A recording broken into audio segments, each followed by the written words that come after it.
Hello, everybody. Welcome to Finding Brave this week. We're into January, well into January. How's it all going for you? Are you finding that bravery is something that you've embraced for 2019 and you're ready for more? I hope so. I truly hope so. And I hope this podcast helps you tap into that bravery and confidence and self-esteem and stretching out of your comfort zone. And we're going to talk all about that with our amazing guest, Ajit Nawalkha. Did I get that right? You did. That was great. Good. Woo! Oh, I'm so good. I'm so glad. And we are talking about living big, overcoming scarcity, and achieving your biggest dreams. I mean, really, who doesn't want a little more of that? A little more of living a little bigger. And I want to talk to you about that because you're such an expert on overcoming scarcity and living a big life. But I do want to say something before I read your bio to everyone so they can be thoroughly impressed. I'm pretty sure you'd agree with this, but push back if not. We're not saying that everyone needs to have a big sphere of influence or a big life. It's really got to be authentic. Like for some people, they want an entrepreneurial venture that makes $10 million. For others, they want it to be, six figures or less. So when I say living big, I mean it adheres to your highest visions of what joy and success is. Would you agree with that? Absolutely. Living big, and even our entire conversation and my perspective on living big is nothing to do with how we compare ourselves to the outside world. Because that's what happens. It tends to happen is we start to go, okay, that person's living big, not me, because I'm doing this thing. And that's not what living big or live big is all about. Live big is all about saying, hey, what is it that you want your ideal life to look like? And that's a big life. Right? Till the time you have the choice, you have the perspective of saying, hey, I can live the way I want. I can get whatever I want. And here is what I want from the inside out, which means you defining what you want. You can have it all. And that's really what Live Big is all about. Oh, I love it. 100%. All right, everyone, let me tell you about Ajit. Ajit is a serial entrepreneur, global educator and consultant, and the co-founder of Mindvalley Teach, Evercoach, and Global Grit Institute, and also the author of the Book of Coaching and the new book, Live Big, which just came out. He was born in Jaipur, living in a home with 23 other people. Wow. I'd love to hear a little about that experience, and has always pursued the dream of living big. Over the past decade, has helped build training and coaching companies to inspire the coming generation, transform entrepreneurs to live on purpose, something we're going to talk about, while enjoying their lives and increasing profits at the same time. That sounds pretty fantastic. All right, let's jump in here, and let me ask you about scarcity mentality. Mm-hmm. You mentioned to me earlier, sure, you grew up with that. I'd love to hear a little bit about your personal experience, but not everybody's scarcity mentality is the same or comes from the same influences. So tell us what you know about scarcity and how we overcome that, would you? So I come from, like you mentioned, and really quickly, I come from a small town in India called Jaipur, and I grew up in a household where we were sharing space with about 23 other people. These were basically cousins, extended family, all that kind of good stuff. So as much as we were living together, of course, it was the smaller house. Everything was shared. Everything was limited. I grew up in a setting where everything was scarce in a way, right? So yes. I kind of got wired for always thinking that I don't have enough, right? Or always thinking that I have scarcity of everything, because that was the truth of my life for a great part, or at least that's how I perceived it to be. Now, how you see scarcity is completely subject to the viewpoint and the perspective that you're looking at it from. So my perspective at the time was, I don't have enough, I don't have enough, I don't have enough. And that drove my behavior for a really, really long time, because when you grow up in a setting like that, and again, you said it right, not everybody is to grow up in that way. You could be growing up in any other reality, but you could operate from a place of saying you don't have enough, you don't have enough, you don't have enough, especially if you see that in your household.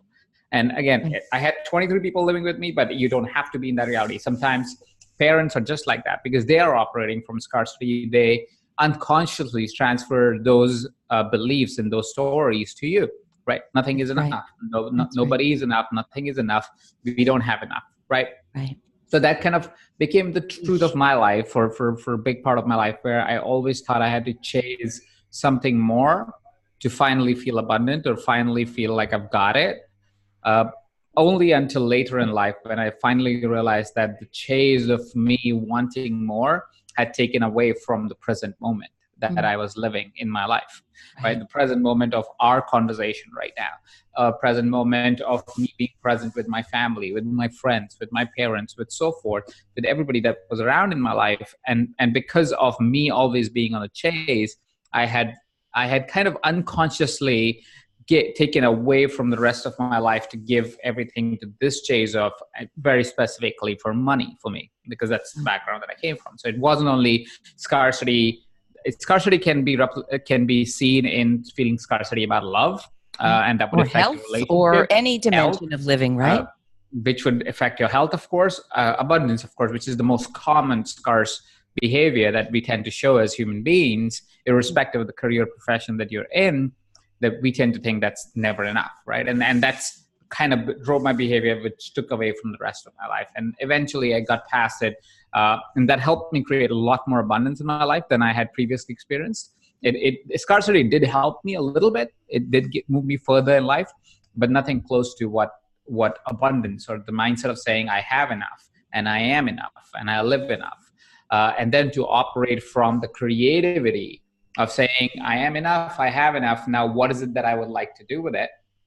That creativity, that's place saying, hey, I already have everything that I need, and how do I enjoy this present moment? How do I get to pursue the greater joys of life? Created a lot more abundance for me, created a lot more joy for me, created a lot more fulfilling life for me, created a big life for me. Oh, I love it. I want to make a point and see what you think. I want to highlight something. When people listen to, oh, do you have a scarcity mentality? I think that mentality has many different manifestations, and I'd love to just share one. I grew up with my beloved dad, who's now gone, but he was born in 1920, so he lived through the Depression, World War II. So certain generations have a different view about. I think generations have themes, and his theme was you put food on the table. You do the secure thing. It wasn't about self-actualization. It was about, he lived through trauma and hell. So, I think he had a generous heart, but money, I think he was scared around money. And what happened to me, I just want to share quickly, is I said to myself unconsciously, I'm always going to make a lot. But there was an anger about it. Like, I took jobs I didn't like, became a vice president, made a lot of money, but there was a resentment around it, which then set up a conflict around money. So even if you have $1 million in the bank, I know people have $5 million in the bank and they act as if they don't have enough, and they'll never have enough. So that scarcity feeling can also be a negative relationship with money, that you're angry about it, even if you have a lot of it. So we're not looking at the size of your checkbook or the size of your house. We're looking at how you feel internally, and is there joy, and does it flow, and does it expand around what you do for a living, and how you negotiate that with money. Would you agree with that? I completely agree. No, absolutely. I absolutely agree with that. And you're very right. There's no limit to how scarce you can feel, irrespective of your bank account, irrespective of amount of love that you get from people, irrespective of anything. So it's completely subject to the perspective that you bring to the table or bring to your life, Right. versus the absolute truth. The absolute truth is that we are always abundant in some way or another, right? But what's the relative truth, or the perspective, the perspective that we walk through our life with, is we are never enough, right? Or nothing is Let me ever, get to, I'm going to go deep here. And, former therapist in me, I'm going to ask you some hard questions. I follow some wonderful spiritual gurus. Mike Dooley is one of them, and he sends out notes from the universe, and they're beautiful. And often they're saying you really have everything you need to create the life you want. You just need to understand that and leverage it. Well, he says it much more eloquently than that. But I've had people say to me, bull. That's just bull. I don't have everything I want. I don't, if I can't afford health insurance, my Mhm. kid is sick and I can't, whatever. What would you say to the person that wants, well, I'm kind of skipping 2 steps, but I'd love to hear your specific strategies about how we overcome that mentality. But the first one is when you want to believe that, but the reality of your checkbook is I can't pay my bills. What would you say the best step around that is? So Hard. when the reality of life is, and I've been through that phase in my life. I'm grateful that right now I'm not at that place in current state of my life, but I've lived through that life in my early years where I couldn't pay for anything and I was living of cans of beans, like that type of Right. situation, right?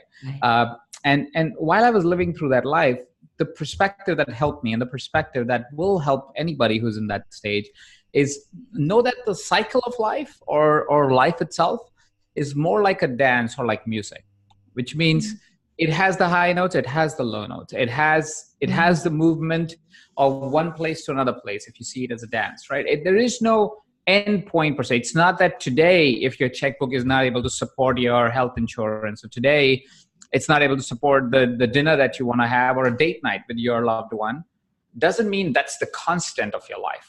That just simply means that's the stage of your life. Now, you can move through stages of your life faster and more effectively if you can manage your state. And the state is basically, are you operating from a place of, I can't afford that, let me be pissed off at the world? That is a state, and that will help you operate through that space, but that will be a slow movement because you're always pissed off at something. You're always feeling that you don't have it, right? So how can you be in a state of greater performance when you believe and you constantly repeat it to yourself that you can't have it or you don't have it, right? What about we change the state to say, I have every resource that I need, right? I have every intelligence that I need. I have all the brains that I need.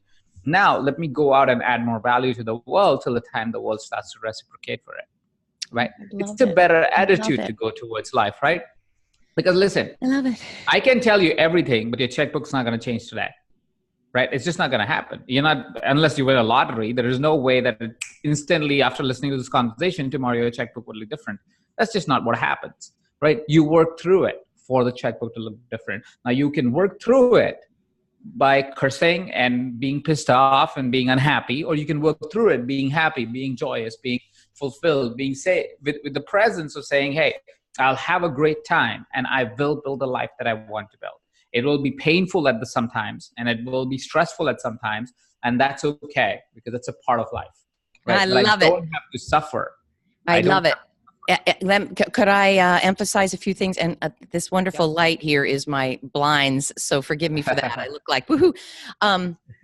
2 things I want to share. In therapy training, we learned that what you resist persists. So there's 2 essential reasons why being pissed off about it is actually going to get in your way. Number 1, you're resisting it. So you can't change it if you're mad about it and feeling like it's unjust because you're not open to what could change. So it will persist. The second thing is, as you point out, we're going to talk about entrepreneurship and the journey of that. But when you're bringing a heavy, negative, mad energy to what you're doing, it isn't going to be received in the world in a way that is going to expand because I really believe we're like a heat-seeking missile. What we're thinking about is what we're going to get. So if you're angry as you put out your services, as you launch your new product, and if you're only thinking about how much money I can get, it's not going to be received with the right energy. Would you agree with that? Absolutely. Think about it. If you are thinking about how much money you're going to make, how will you make a good product? Yeah, You can't. yeah, If you right. want to make a good product, you got to think about your client first. You got to think what's the experience your client is getting. And when you think about that, money might come back as a reciprocation of the good quality product that you create, good quality marketing that you create. But if you operate from a place of how can I cash the biggest check, it's not going to create a good product. Maybe you'll get some temporary success and good on you for that, but it's going to not last. It's going to bomb sooner or later. Can I give you a really honest, transparent example of that? Sure. So I'm a coach. I paid a lot per hour, But one thing I've always believed, I don't want to only work with wealthy people. That's not my thing. I don't want to only be paid $1 million like some coaches we know. That just doesn't feel right to me. So because of that, I make sure I have free resources and low cost resources. And at pivotal points in the year, I will heavily discount for a limited time access to me. I have so many high ticket closers reaching out saying, you shouldn't be doing that, because you should know how to close well enough, sell well enough that you're filling it. And I fundamentally don't really agree. I'm joyful at reducing the cost for a given period, the holidays, as a gift, because there are some people that legitimately can't afford my fees. It's not that they have a scarcity mentality. They don't have the money. So I think that the key is choose what makes you feel joyful. Not everybody is right about every strategy and marketing and sales. Would you agree with that? Absolutely. And every business is subject to the entrepreneur's desire or what they want to build. There is no rights or wrongs. There are simply different strategies, different playbooks. For example, if you go to any of our website, most of our stuff is for free. You don't even have to pay $1. Like 90% of everything that we do, 95% of everything that we do is absolutely for free. And only the material that we feel need a more structured approach. And of course, we are a business after all. We do, and a for-profit business, so we do not want to turn a profit. But most of our stuff is for absolutely free. It's like, hey, listen, if I can add value, if I can move the needle, if I can move the line, I will do everything I possibly can to be able to do that. And where I do have to make the financials work, I will make the financials work. But that's a perspective we have. It doesn't mean everybody needs to have the same perspective. Like, it's like the same for you. It's the perspective you have. Everybody doesn't need. But that's why I don't like any consultant or coach that tries to do catch-alls. A catch-all is like, hey, this is a blanket strategy. Everybody should follow it. It doesn't work. Copying a strategy has never worked for any business. Even if they say, I found the system and I'll give it to you. The system only works to a certain degree. It helps you move your learning a little bit faster, but you have to customize that system for it to really work for you. Because otherwise, somebody else, it's like wearing somebody else's clothes. It won't work. You're wearing somebody else's clothes. The color's not going to work. The size is not going to work. It has to be custom tailored to you. And so you, even when we hire consultants and coaches, we got to be mindful that we are not hiring people who just give a catch-all solution. They should be able to work with you to find a solution that is custom made with you. And that's what a really good coach or consultant would do anyways. You're so right. And if they can't do it, they don't have the chops. They only are feeding you a one-size-fits-all bull model. Oh. All right. Now let's talk about one thing you really love to chat about and dig deep in is burnout. And so let's talk about, and I think corporate professionals have this. I think beginning entrepreneurs have this. Seasoned entrepreneurs have it. Anybody has it. But what do you think is at the root of burnout? What do you think? And how does that get in the way of us living our biggest dream? Burnout happens because, there are two reasons usually that we have found burnouts to happen. One is because we lose passion in the subject matter that we're working on. Professionals or entrepreneurs, doesn't matter. Or second is because we forget what we are really doing and we tend to just work harder. And we think that's the solution to everything.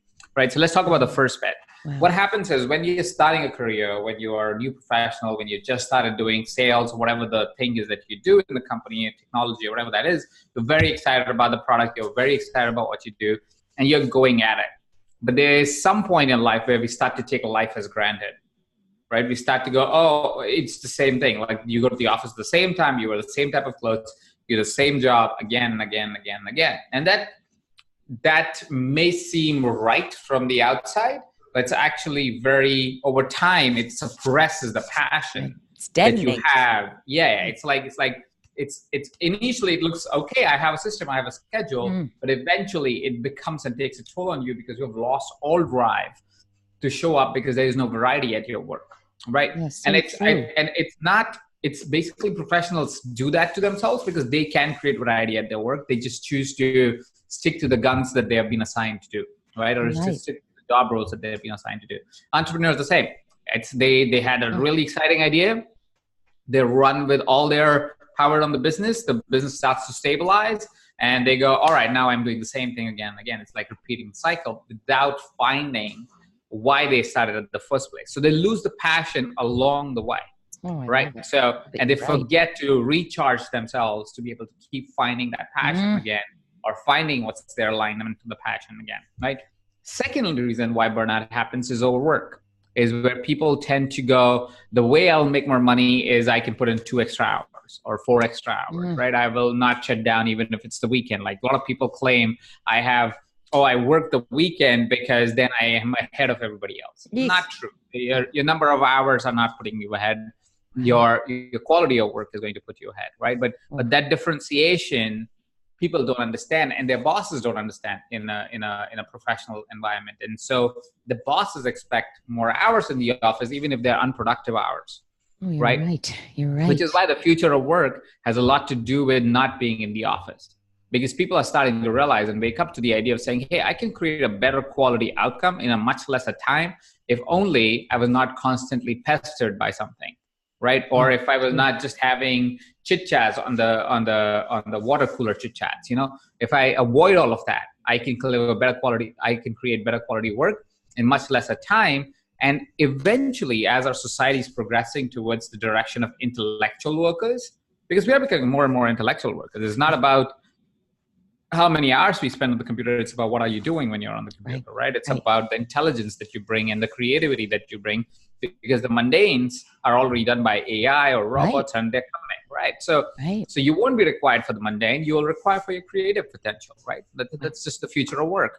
And if you realize that right now, you realize that it's not going to be how many hours you can plow through something, but what can you do in those hours? How are you investing your time in learning new things? So that way you can show up at your work in a very different light, in a very different perspective. I love it. So, can I just say this? What I love about doing this podcast, many things, but you and I say so much of the same thing, but we come at it differently. So for instance, in my Amazing Career Project course, people will say, I want to just chuck my entire career. Literally 70% of the time, they don't want to chuck that career. There's some one pivotal piece, a toxic boss, terrible work-life balance, I didn't get that promotion. And in their mind, they think they're done with the whole thing. So when we take the steps that you're talking about, first of all, why are you in this job? Most of us, I think you're so right. We get into a structure and then that kills us. And we didn't realize the very way we set it up is deadening us. But Ajit, don't you think this is also true?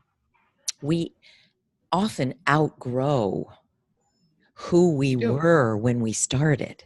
So even, I've been in my coaching business 13 years. I'm not the person at all that I was 13 years ago. What I'm capable of, what I'm passionate about, the niche, it's so changed. But if you don't take the risk to change and grow with those yearnings, you can't live big. Don't you agree? Absolutely. And change is actually a very positive thing. People tend to think about change in a negative perspective, but I think change is progress. Right. Yeah, change is progress. All progress is made because something changed, right? Good or a bad way. And that's why you make progress, is because, you made a different decision on the same thing that you did, right? So completely agree that a lot of times burnout happened because, like you said, it's because they outgrew the work, and that's why they're passionate about a different thing, but they're just not recognizing it. Right? They're just not recognizing that they're not passionate about the same thing that they were passionate about at some point. And that it's not so darn hard. Oh, I'm so sorry to cut you off, but it's not so darn hard to actually pivot a little and sink your teeth into something right there, even in that same career, if you can. Yeah. Oh, I love it. Oh, absolutely. So talk to us about, if you had a room of 1,000 people in front of you, and I think you do often, and you had to say, what are the 3 steps to living big, to reaching that dream, to overcoming burnout and scarcity?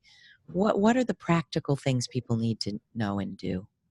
So some of the practical things that people should do, and people try to do it but don't follow through strongly enough on it, is firstly to have a clear idea of where you want to go. See, not knowing where you want to go is probably the biggest reason why people don't get there.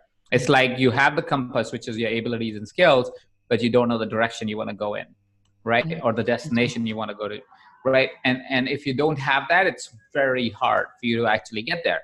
So what does living big for you even mean? Which was the first conversation that we had, actually. It means different for different people, right? But what does it even mean for you to live big is the first question to ask, and then to write it down and say, this is what I will create in my life. This is how my life should look like on a weekly basis, on a daily basis, whatever that is, right? But that's the first step always. First step is always to self-identify as to where are you even going. The second step is to create an action plan on it. That's one more big thing that people don't do, is they go, all right, I'll write end of the year goals, right? A lot of people who are listening to this right now are like, all right, I have the 2019 goals. Guess what happens? It's found 70% of people fall off the radar or fall off their goals, I think the first 2 months, the first 60 days of the year, right? Their New Year resolution, 70, 80% of people, and maybe 90% by the time we are in the 6-month mark, right? And the reason why they fall off is not because they're not motivated to get the outcome. They want the thing for sure. They just either overestimated what they can get, or they just didn't make an action plan. They said, I want this and I hoped that it would happen. That never happens. You got to have an action plan. You got to follow through on that action plan, which is the third step. Is make an action plan and then follow through on it. And follow through not for a big action item. No, that doesn't work. Take a small action item and make those small follow throughs every day. Because when it's a big thing that we have to move, it requires a lot of effort. It's like trying to move a table all by yourself, which weighs 100 kilos or something like that. Versus saying, hey, I'll get one person at a time, or I'll get a lever that'll help me move the table, or whatever that is, right? But what you have to understand is you need to take those small, tiny steps, because that's what you can measure on a daily basis. And that's what you can do on a daily basis. If you want to lose the 20 pounds, the 40 pounds, the 50 pounds, it's not about saying the most aggressive gym schedule you can do and going and getting that. No, it's about getting out of the house. Right. It's about getting out of the couch when you're about to watch TV and saying, hey, let me, instead of this, take a walk. Right? That's what it's about. It's not about the big actions, it's about the small daily actions. Oh, I love it. I want to add some things. Tell me what you think. I work with people that say, Kathy, I literally have no idea what I want. Mm-hmm. And I have started to say in this past month, yes, you do. Mm-hmm. And they look at me and they say, no, I do not. So I will say this. You wouldn't even know. How do I put this? You do have an idea, or you wouldn't even know that you have no idea. In other words, what is the thing? So here's another way to look at it. If you have no idea what the big vision is, I would like to hear what is the one thing you want to heal or let go of. The one thing that you feel if it could change, life would change. Start there. So for some people, they dream of a new career, but really all they need to do is get another job because their boss is ridiculous or toxic. All right, let's start there. So what I would say is, if you can't even think of what the biggest dream is, start with the littlest one. Start with the thing that's going to make you feel better next year, right? So that's one thing. The second thing is the no plan piece. I think what so many people do not have, they might write down a plan, but they don't have anyone in their court keeping them accountable.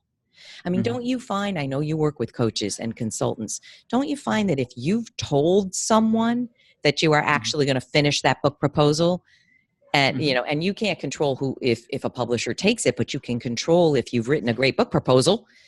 But once you tell someone, now it's out there. So I think that so many people try to do it on their own, and what they need is to be held accountable with someone else. What do you think about that? So it depends on the personality types. I do think that it's a variant of, again, it's one of those things that can't be catch-all for people, because there are certain personality types who would not want to be held accountable because they are very internally driven. So they don't need an external accountability structure. They need an internal accountability structure. Where else there are a lot of people who would prefer an external accountability structure because that's how they are. So nature and nurture, it's a combination of those as well. And it's the same thing with the not knowing piece. Is sometimes you feel you don't know because you have not made the effort to know, or you feel you need absolute clarity because that's your personality. You go, no, I need to know exactly. This is what Forget it it. looks like. No, it's not about the clarity of where you want to go. It's about the direction you want to head into. Exactly. Right. So it's, okay, this is kind of where I want to go. Right. And that piece moves you versus saying, this is exactly how it looks like. Exactly. If you can do that right. exactly, great. But if you can't do it because you don't have the vision, the perspective, or you still don't want to like write it down because you're scared of it, because that's sometimes the case, is you're just scared of the vision that you're going to build, because then you're going to feel dissatisfied with where you are today. And that is, again, a deeper conversation to be had with a coach or a consultant who can help you process all of that stuff. So you're very right. A lot of time people have resistance to these things, but there is a reason for it. Yes. And if we work on that reason, we can probably help you navigate, because everybody has some version of their ideal life always in their mind. It's more for them to say, do they feel that, oh, they can never get it, and so that's why they don't want to write it? Or sometimes it's external driven, or sometimes they just don't have they didn't have the chance to actually write it down, and that's all they have not done. And if they can do that, they can probably be able to really define it for themselves. I would say there's one other thing. A lot of people come to me saying, here's my ideal vision. I'm living in a house on the beach and I'm not working. But really, that's not what they want. No. What that means is I'm so beleaguered and I'm so tired and I can't be with my kids. And I'm so tired. I don't even know. I can't even think. So when I hear that, and I know their personalities, that they'd be miserable if they had nothing to do but be on the beach, then we've got to get at what is beleaguering you so much. Because if you don't change that, no career, no dream is really possible. No happy big career. There we go. And one thing is true for sure, and you said it, you kind of nailed it on the head, is there's absolutely nobody who doesn't want to do anything. You may want a vacation, but you don't want to be always on a vacation. Absolutely zero people. Even the gurus that are in presence 100% of the time, they need to meditate. They need to do something. Right. Nobody wants to do nothing. No. It's a thing that you get bored of. And I did that, is why I know. And I have friends who did that, who is why we know, is because we made the money that we needed to make. And we're like, all right, let's do that thing that we always said we are going to do, is go on the beach and not do anything. Day 3, and we were like, I will kill myself if I continue to not do anything. So damn bored. This is the most boring life. Yeah. Why would I want to be living a life where I don't get to do anything? I want to do things. It just should be more fun for me, everything that I do. Right. And I should get the choice to be able to do it. And that's what the life that you create is. It's never about not doing anything. I love it. So tell us something. You had an entrepreneurial turning point, didn't you? Something happened. Yeah. Tell us about that and what we can learn from that. So I had many, but I think the one that we're talking about here is the big one that happened recently, much more recently, is I was leading a wonderful organization called Mindvalley. I was the CEO of the company, and I had started several companies on the side as my side hustles or side projects, however you want to call it. But in that phase of, I lost my passion, my drive. I sacrificed everything else in my life for having a great career. Again, the place where I was coming from was scarcity and not enoughness. And that got me to challenge what everybody thought was the perfect life, to really question and go, is that really the life that I want to live? Now, at that time, there was no vision of writing a book or anything like that. The vision was simply, how do I correct and course correct my own life? How do I course correct what I want to do and be able to create a life that is a lot more in alignment with who I truly am? And that sent me on a path to really figure out how to build businesses or how to build careers without actually working so hard or sacrificing everything else in life.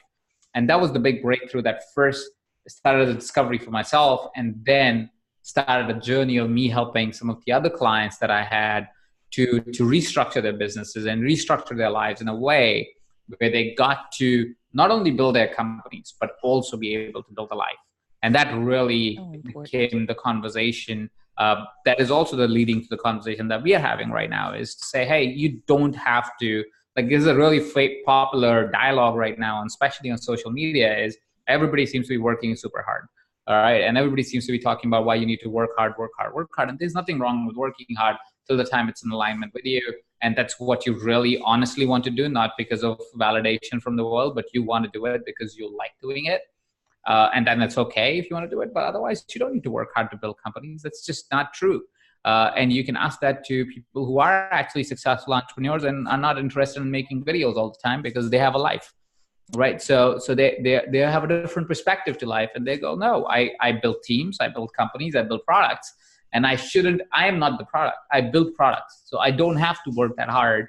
I'm not the face always of my brand, right? And they build effective systems and strategies for them to be able to scale their companies. There is no reason for you to work 18 hours a day.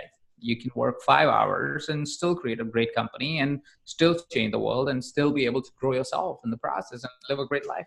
I love it. I want to keep you 2 more minutes, could I? And ask a question. We didn't script this, but I'm really interested.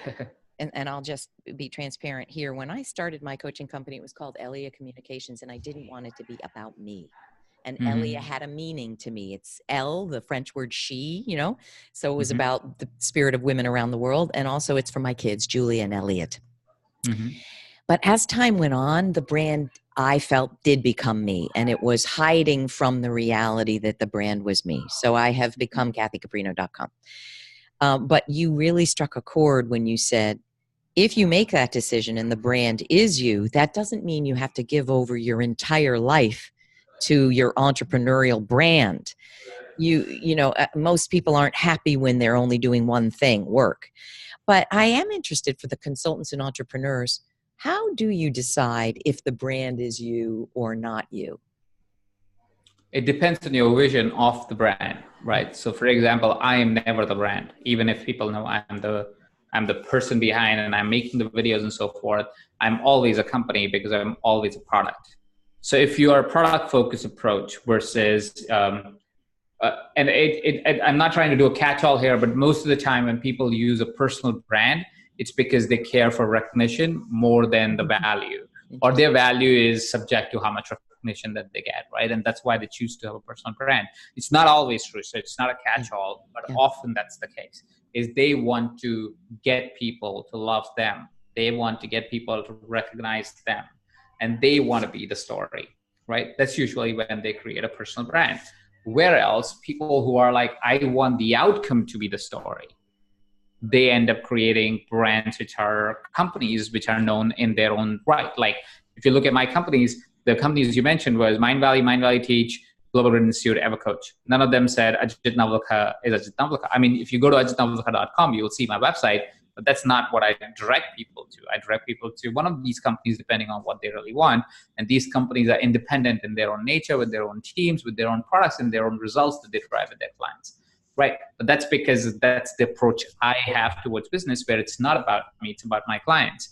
Where else, when it's a personal brand, a lot of times it is about you. And that's okay. There's nothing wrong with that. It's just mostly to recognize the fact that, oh, as a consultant, I want to be known as the person XYZ. And that's fine. Go do that. Whereas if you are like, oh no, I want to be a product company, which means even if I don't make the video, somebody else makes the video. Even if I don't make the product, somebody else makes the product. That's absolutely okay. That's absolutely okay. And I love it. I'm going to think long and hard about what made the decision for me. But what I will say is sometimes I'm going to uplift the idea of the personal brand a little more. Sometimes people like me feel that the products and services are delivered in a way that reach people more directly when the message of the brand is there. So in other words, I feel I'm not a perfect example of what you shared, in that it's not me that needs the recognition all the time. It's that name has now become somewhat synonymous with the values of the brand and the products and services. So I think in other words, I don't want people to feel like, oh God, he's saying that it's only people that need recognition and need external validation that become their brand. No, that's why I said it's not a catch-all. It depends. It depends 100% on the person themselves. And sometimes, let's say, for example, it's all brands are somebody's values, first of all, some personal value, right? Or a group of person's value, right? Every brand, irrespective of their position as a company or a personal brand, is somebody's values. And usually the founder of the company is the biggest influence on the values of the company, right? So that's always going to be the case. The reason why I said that way is because it becomes an easier distinction for people to be able to go, okay, when is it that I want to use my personal name versus when I want to use a company name? because it's easier to dissociate that way. Yes. At the same point of time, know that a lot of times we will choose our personal names because we just don't know any more about branding. And we're just like, hey, this is who I am. This is my product. And sorry, but that's what I am. And I don't want to put more brains into it because I'd rather create value for my clients. Right. And that's a way to just go into personal brand. I know friends who just didn't know. They were like, I didn't know. I didn't want to come up with the name of the company. It was just too much work. I was just like, screw it. This is what is the outcome that I want. And I'm the one right now who's the only person in the company. So what else am I going to do? Completely fair. You chose your own name as the domain and then it became famous and now you don't want to change it. Absolutely perfect. Doesn't have to do, it's not a comment to make someone feel like, oh, I need recognition. It's not a bad thing if you want recognition. Not that. That's my phone. That's right. Yeah. And you know, it's not a bad thing. So I don't want anybody to feel bad about this. It's like, if you need recognition, you need recognition. Accept it. It's a good thing. And I love to end there. As we can see from this conversation, you can't apply a one size fits all to how to live a good life. You can't. Mm-hmm. In other words, for some it's this, for some it's that, it's small, it's big, it's their personal name, it's never their personal name. Anybody who's trying to overlay these rigid rules doesn't know shit, excuse my language, that's going to get bleeped out, about what true growth is. Because every one of us is different and every one of us has different longings. But I think where we want to leave this is become aware of what drives you. And either own it or reverse it or change it if it doesn't feel right to you, but don't live unconsciously. Live very consciously and embrace who you are. Would that be a message of your book, Live Big? Yeah, no, absolutely. Absolutely. 100%. That is the message of the book, that you can live a life that you want till the time you want to move towards the direction of what life you want. So just become conscious and aware of it. And it's easier than you think. It's our own dialogues that's stopping it right now, and hopefully the book does that job for you. Is it clarifies that and gives you that progress that you need, and then give you solutions to continue to make that progress greater further in life. I love it. What a great book. Tell us where we can learn more. Where do we learn all about you? Where do we get your products, services, your book? Tell us. So the easiest way to go about it is to go to livebigthebook.com, livebigthebook.com. And as you go to that domain, you will be redirected to page where you can order for your country or wherever you're listening in from. And that would show you how to also get connected with me personally, because we give away a 21-day program for everybody that buys a book to just help them actually go through certain exercises with me directly. And so you get that 21-day program and so forth as a part of the book. So yeah, wonderful. That would be the best way to Wonderful. Oh, I thank you so much for inspiring us and giving us practical tips that we all can use right away in the new year to start heading towards your biggest dream or identifying it. Thank you so much. And thanks everybody. I hope this gives you a big infusion of bravery and confidence and the courage to understand yourself and then leverage that fully. Thanks everybody. Thank you. I'll see you next time. Bye-bye.